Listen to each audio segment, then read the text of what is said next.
Of 3rd of April 2026, जिसमें हम लोग UPSC as well as APSC perspective में बहुत ज़्यादा इंपॉर्टेंट करंट अफेयर्स को यहाँ पे फोकस करने वाले हैं आप सबके सामने।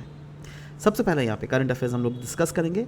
Rare earth corridor in India के बारे में न्यूज़ दिया हुआ था, जिसको आप जीएस पेपर 3 के Indian economy, infrastructure, industrial policy and strategic sectors इस टॉपिक से डायरेक्टली रिलेट कर सकते हैं।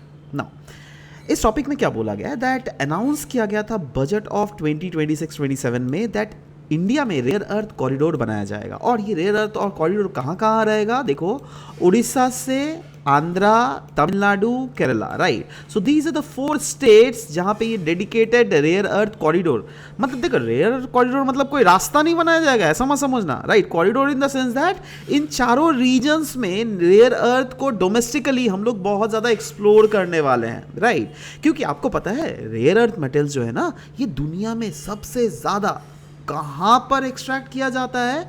The answer is China, right. और अभी इंडिया में वो हम लोग करने वाले हैं, राइट, क्योंकि इंडिया में भी पोटेंशियल है, राइट, बट एक्सप्लोर्ड पोटेंशियल नहीं है।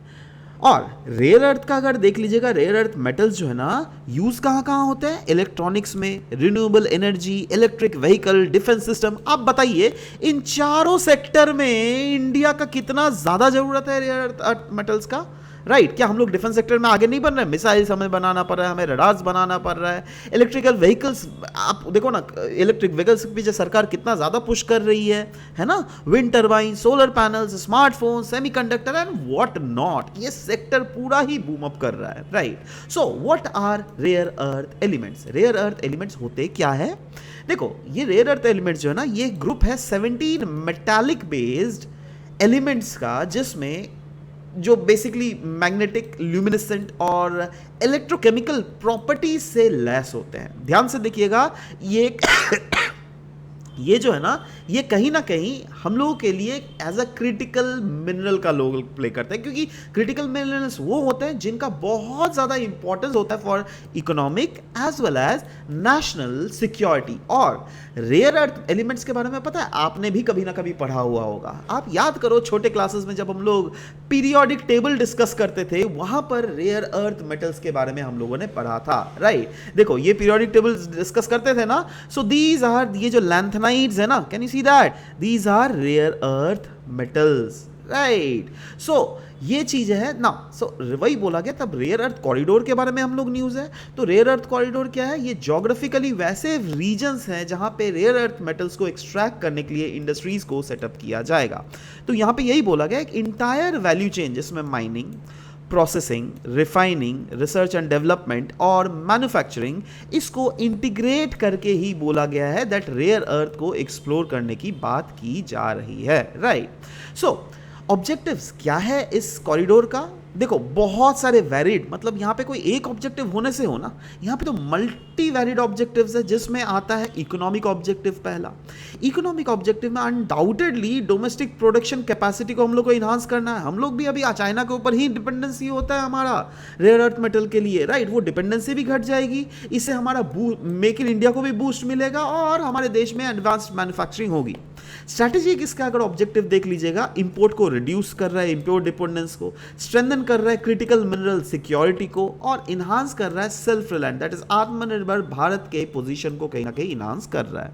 अच्छा, इन्वायरमेंटल और डेवलपमेंटल गोल्स की अगर बात करें, यस ये सपोर्ट कर रहा है नेट जीरो 2070 टारगेट और क्लीन एनर्जी ट्रांजिशन को अचीव करने के लिए एक बहुत ही मेजर रोल प्ले कर रहा है। यही नहीं, ये कंट्रीब्यूट कर रहा है टू विकसित भारत 2047 को भी। नाउ इसके रिलेटेड अगर टारगेटेड सेक्टर देख लीजिएगा, उसमें कौन कौन आता है? यस आता है electronics industry, renewable energy sector, electric vehicles और डिफेंस मैन्युफैक्चरिंग जैसे इंडस्ट्रीज यहां पर काउंट होते हैं।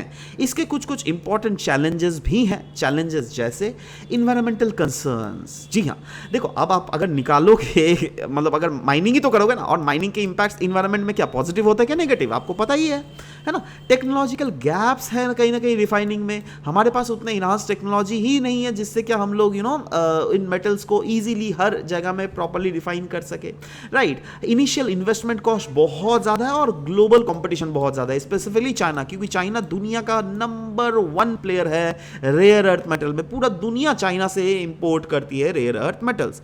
सो whatever we have discuss so far on the basis of this is MCQ that is being made. Try to answer the MCQ in the comment section below and surely be checking whether your answer is correct or not. Moving on, next news, हम लोग बात करेंगे RODTEP scheme के extension के बारे में ना। सबसे पहला सवाल तो ये हो रहा है आपका, RODTEP स्कीम का फुल फॉर्म क्या है? इसका फुल फॉर्म है remission of duties and taxes on exported products scheme. March 2026 को गवर्नमेंट ने इसको एक्सटेंड कर दिया है। एक्चुअली पता है ये अप्रैल को ही खत्म हो जाने वाला था, बट अभी जियोपॉलिटिकल सिचुएशंस ऐसा है ना, उसके लिए 6 महीना तक इसको एक्सटेंड, दैट इज सितंबर 30, 2026 तक इस स्कीम को एक्सटेंड कर दिया गया। इसको आप GS पेपर 3 के इंडियन इकोनॉमी के external sector trade and WTO इस टॉपिक से डायरेक्टली रिलेट कर सकते हैं ना। सवाल ये होता है रीजंस क्या है एक्सटेंशन के? मेन रीजंस अगर देख लीजिएगा, yes, global trade disruptions due to the West Asia crisis, जिसमें Iran, Israel as well as US के बीच में कॉन्फ्लिक्ट चल रहा है, जिसके कारण it has resulted in increasing the sea free trades as well as insurance premium charges भी बहुत बढ़ गए हैं। और ये जो स्कीम है ना, ये रिप्लेस करता है MEIS that is merchandise export from India scheme. ये जो स्कीम है ना, ये एक्चुअली USA के द्वारा WTO में चैलेंज किया गया था, राइट। उसके बाद हम लोगों ने एक नया स्कीम लेकर आए, राइट। और इसका इंप्लीमेंटेशन अथॉरिटी क्या है? DGFT that is director general of foreign trade, जो कि मिनिस्ट्री ऑफ कॉमर्स के अंडर आती है। ध्यान से देखिएगा, ये जो स्कीम है ना, ये एक टैक्स न्यूट्रलाइजेशन स्कीम है, ये कोई सब्सिडी स्कीम नहीं है ना। RODTEP जो है ना, ये रिफंड करता है हिडन या फिर एम्बेडेड टैक्स को, राइट, जो क्या कोई भी अलग जगह रिफंड नहीं होता। हिडन एम्बेडेड टैक्स जैसे electricity duty, fuel VAT, then का mandi taxes, stamp duty, right, ये सब हिडन टैक्सेस है, उसको एक्सक्लूड करता है, राइट। तो वही बोला गया, बट कुछ टैक्सेस को ये एक्सक्लूड करता है, जैसे GST, no it will not be included, duty drawback charges इसमें इंक्लूडेड नहीं होगी, राइट। तो सवाल ये भी होता है दैट यस, क्यों, ये बेनिफिट क्या है इसका? देखो, क्योंकि इसमें ना एक है सिस्टम है जिसको हम लोग बोलते हैं ई-स्क्रिप्ट सिस्टम। इसका फुल फॉर्म क्या है? मतलब जो एक्सपोर्टर्स होता है ना, उनको एक रिसीव मिलता है ई-स्क्रिप्ट्स, जिसको हम लोग डिजिटल क्रेडिट्स बोलते हैं। और इसको कहाँ से मिलता है? आइस गेट पोर्टल से। आइस गेट पोर्टल क्या है? इंडिया का कस्टम्स इलेक्ट्रॉनिक गेट पोर्टल है, राइट। इसकी अगर फीचर्स की बात करें तो यस, ये जो है ट्रांसफरेबल है, मतलब आप जो है ना इसको मार्केट में भी सेल कर सकते हो, right. It can be use to pay basic custom duty, आप इससे पे कर सकते हो।